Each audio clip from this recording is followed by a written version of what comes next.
आज हम बात करने वाले हैं ईसाई धर्म के एक बहुत ही महत्वपूर्ण दिन गुड फ्राइडे के बारे में। देखिए, ये एक ऐसा दिन है जिसे दुख और शोक के साथ याद किया जाता है, लेकिन इसके नाम में गुड यानी अच्छा शब्द जुड़ा है। तो सवाल यही उठता है कि जिस दिन ईसा मसीह को इतनी पीड़ा, इतना दुख सहना पड़ा, उस दिन को भला गुड फ्राइडे क्यों कहा जाता है? ये सुनने में थोड़ा अजीब लगता है ना? तो चलिए आज इसी गुत्थी को सुलझाते हैं।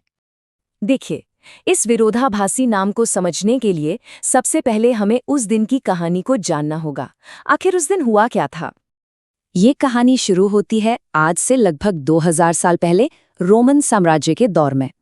ईसा मसीह उस वक्त लोगों को प्रेम, दया और सच्चाई का संदेश दे रहे थे, लेकिन उनकी ये शिक्षाएं कुछ धार्मिक नेताओं और शासकों को कह सकते हैं कि रास नहीं आ रही थीं। तो आइए अब उन अंतिम दिनों की घटनाओं को एक कहानी की तरह समझते हैं, जो आखिर में उन्हें सूली पर चढ़ाए जाने तक ले गईं। कहानी की शुरुआत होती है लास्ट सफर से, यानी अंतिम भोज। ये वो आखिरी भोजन था जो ईसा मसीह ने अपने 12 शिष्यों के साथ किया था। इसी दिन को मॉन्डी थर्सडे के नाम से भी जाना जाता है, और यहीं पर उन्होंने ये इशारा दे दिया था कि उनके साथ कुछ बुरा होने वाला है। और इसके बाद ही उनके अपने ही एक शिष्य जूडस इस्कैरियोट ने गेत्सेमेनी के बगीचे में उन्हें धोखा दिया, और इसी धोखे की वजह से सैनिकों ने आकर ईसा मसीह को गिरफ्तार कर लिया। गिरफ्तारी के बाद उन्हें सीधा रोमन गवर्नर पोंटियस पिलाटे के सामने पेश किया गया।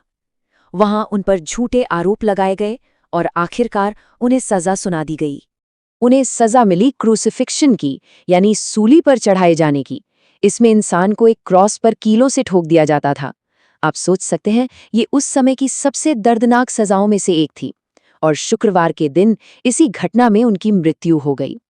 तो अब जब हम ये पूरी कहानी जान चुके हैं, तो चलिए अपने मूल सवाल पर लौटते हैं। इस इतने दुखद दिन के नाम के पीछे गुड का आखिर अर्थ क्या है? ईसाइयों का ये मानना है कि ईसा मसीह ने अपना जीवन देकर, एक तरह से अपना बलिदान देकर, पूरी मानवता को उसके पापों से मुक्त किया, और उनके इसी महान बलिदान को ही गुड यानी कि पवित्र और महान माना जाता है। यह त्याग का मतलब समझना बहुत जरूरी है। किसी ज्यादा महत्वपूर्ण या किसी योग्य चीज के लिए अपनी किसी मूल्यवान चीज का बलिदान कर देना।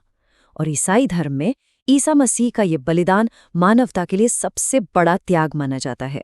तो इस दिन के 3 मुख्य संदेश निकल कर आते हैं: त्याग, माफी और उम्मीद।